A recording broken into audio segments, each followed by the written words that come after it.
আপনাদের প্রিয় আসিফ হুজুর সে যত মাহফিল করছে, ওই এক কথায় বিএমপিকে নিয়ে চলেন আমরা তার মুখ থেকে শুনি।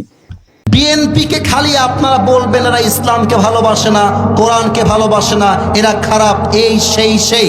আমি আসিফ হুজুর ক্যামেরার সামনে স্পষ্ট ভাষায় বলছি, আমার পুরো বাংলাদেশে যদি এই পর্যন্ত 200 মাহফিল হয়ে থাকে, তার 100 মাহফিলেরও বেশি মাহফিল করেছে আমার বিএনপির ভাইরা। আমার মাহফিল, আমার ইভেন আমি যত মাহফিলে গেছি বেশিরভাগ মাহফিলে মাদ্রাসা চালায় আমার বিএনপির ভাইরা। আমি নিচে সাক্ষী না, আমি কোন দলের দালালি করবার জন্য বলছি না, আমার কথাটা বোঝার ট্রাই করবেন। এটা স্পষ্ট প্রমাণ যে বিএনপিরাও মুসলমান, জামাত ইসলামও মুসলমান, আমরাও মুসলমান। অতএব হাতে হাত রাখেন, বুকে বুক মিলান।